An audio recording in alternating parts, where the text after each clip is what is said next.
ఏ మనిషి కూడా పూర్తిగా సంపూర్తిగా నిలబడగలిగితే తనంతట తాను క్రీస్తెందుకు ఆయన దగ్గరికి వెళ్ళే అవకాశం ఏముంటది? దేవుడికి తెలుసు వీళ్ళు బలహీనమైన వ్యక్తులే, కానీ నా వారు, నేను మిమ్మల్ని ఏర్పాటు చేసుకున్నాను, వీళ్ళని ఎవరూ కూడా నా దగ్గర నుంచి తీసివేయలేరు, నేను వీళ్ళని ఏర్పాటు చేసుకున్నాను. ఆది నుండి కూడా దేవుడు తన కొరకు ప్రజల్ని ఏర్పాటు చేసుకుంటూ వచ్చాడు. ఈ రోజున నన్ను దేవుడు ఏర్పాటు చేసుకుంటే మనకి ఎలా ఉంటది అంటే, నా పాపములు కాదు దేవుడు చూస్తుంది, సిలువలో క్రీస్తును చూస్తున్నాడు. నేను క్రీస్తు వైపు చూస్తే ఆయన అంటాడు కదా, అరణ్యంలో మోషేను సర్పాన్ని పైకెత్తినప్పుడు ఆ సర్పమును చూసి మీరు రక్షణ పొందండి, అలాగే మీరు క్రీస్తు కూడా ఆయన బండ మీద ఆయన క్రీస్తు వలె పైకెత్తబడినప్పుడు ఆ క్రీస్తు వైపు చూచిన ప్రతివాడు కూడా బ్రతుకుతాడు అన్నప్పుడు క్రీస్తును చూస్తున్న ప్రతివాడు కూడా రక్షించబడతాడు. రక్షించబడటమే కాదు, వాడు నిలబెట్టబడతాడు, వాడు ముందుకు కొనసాగించబడతాడు.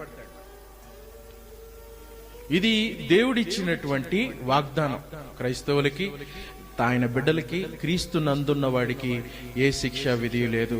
It is not in us, మనలో కాదు. మనలో మన వైపు చూసుకుంటే, పేతురు తన వైపు చూసుకుంటే తల దిగజారిపోవాల్సిన వాడిది, కానీ పేతురు తన వైపు చూడలేదు, అతడు క్రీస్తు వైపు చూశాడు. ఆఖరిగా మన ప్రభు రక్షకుడైన యేసు క్రీస్తు అనుగ్రహించు కృపయందు జ్ఞానమందు అభివృద్ధి పొందుడి.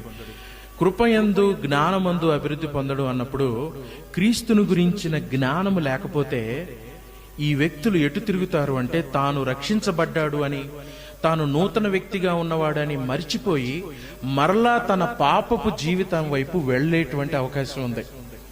క్రీస్తుని గురించిన జ్ఞానము విశ్వాసిలో ఎప్పుడూ లోతుగా ఉండాలి.